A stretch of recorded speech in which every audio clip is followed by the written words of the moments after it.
Hello students, आज हम लोग सीखेंगे कि अंडर रूट की 2 एक अपरिमेय संख्या है सिद्ध करके। तो बच्चों, हमको पता है कि अंडर रूट की 2 क्या है, एक अपरिमेय संख्या है। तो यहाँ पे लिखेंगे पहले परिमेय संख्या किसे बोलते हैं। तो परिमेय संख्या वह संख्या लिखेंगे बच्चों, वह संख्या जिसे P/Q के रूप में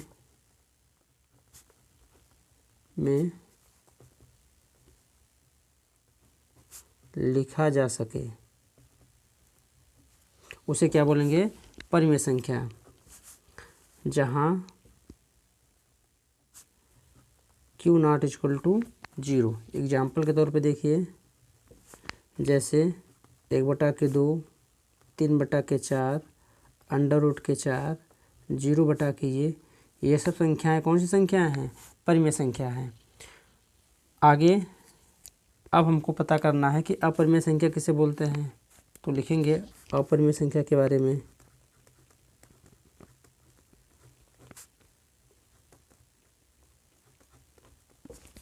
वह संख्या जिसे इसके विपरीत, तो लिखेंगे परिमेय संख्या के विपरीत वह संख्या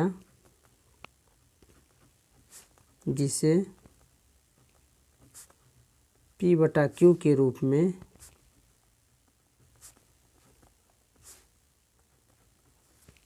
ना लिखा जा सके।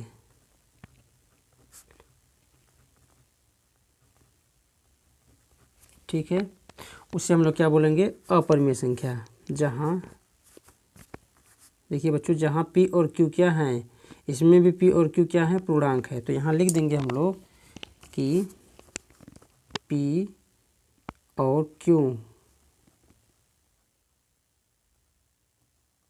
एक पूर्णांक है। तो इसमें एग्जाम्पल देखिए,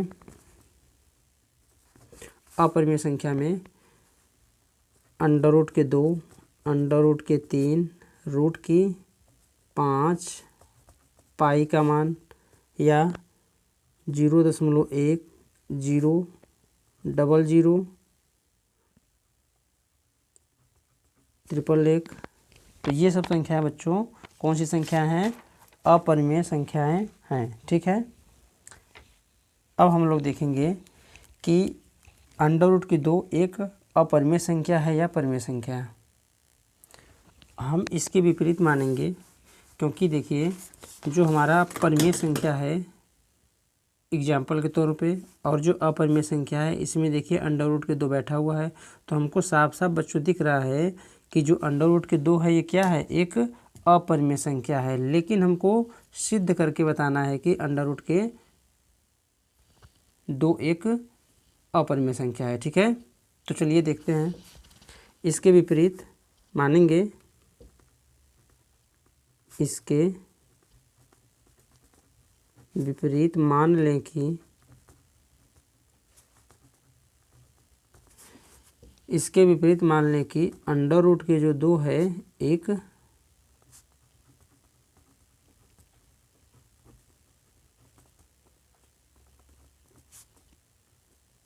परिमेय संख्या है। तो जब ये अपरिमेय संख्या से परिमेय संख्या मान लेंगे तो होगा क्या बच्चों, कि जिसे हम परिमेय संख्या बोलते हैं इस रूप में, तो यहाँ पे लिखेंगे तो अंडर रूट के 2 बराबर P/Q। अब यहाँ पे देखिए अंडर रूट के 2 अपरिमेय संख्या है और P/Q परिमेय संख्या है। तो यहाँ पे आगे लिख देंगे कि जहाँ Q ≠ 0।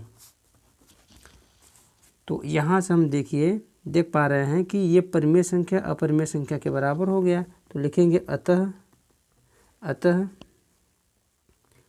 P और Q पूर्णांक हैं, तो अंडर रूट के 2 भी एक परिमेय संख्या होगी, परिमेय संख्या होगी। अब देखिए बच्चों, जब ये परिमेय संख्या होगी, लेकिन हमको पता है कि अंडर रूट के 2 क्या है, एक अपरिमेय संख्या है, तो लिखेंगे कि परंतु, लिखेंगे बच्चों की परंतु इससे इस तथ्य का, इससे इस तथ्य का विरोधाभास उत्पन्न होता है या प्राप्त होता है,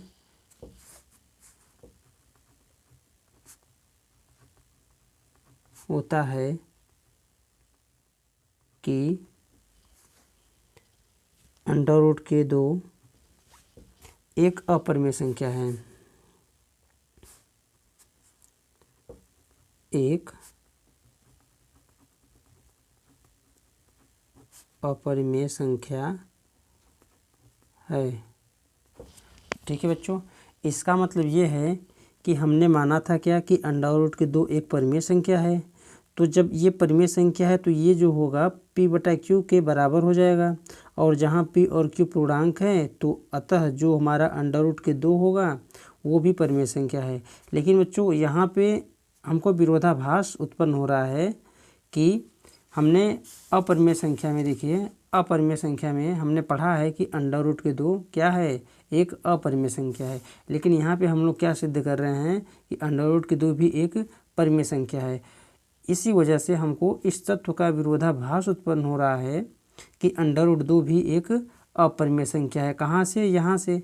जब हमने मान लिया है कि परिमेय संख्या है तो यहाँ से हमको क्या विरोधाभास प्राप्त हो रहा है कि अंडर रूट के 2 एक अपरिमेय संख्या है। कहाँ से बच्चों, ये चीज़ें हमको यहाँ से मिल रही है और यहाँ से हम देख रहे हैं कि ये परिमेय संख्या के बराबर है। तो लिखेंगे कि अतः, यहाँ पर बच्चों लिखेंगे कि अतः हम यह निष्कर्ष निकालते हैं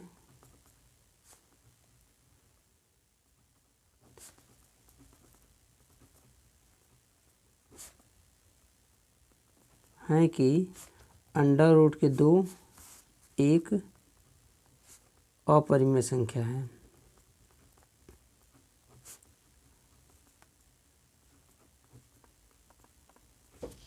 ठीक है बच्चों, तो इस प्रकार हम अंडर रूट के 3, अंडर रूट के 5 ऐसी संख्याओं को हम यहाँ पे सिद्ध कर लेंगे कि वो संख्या एक अपरिमेय संख्या है।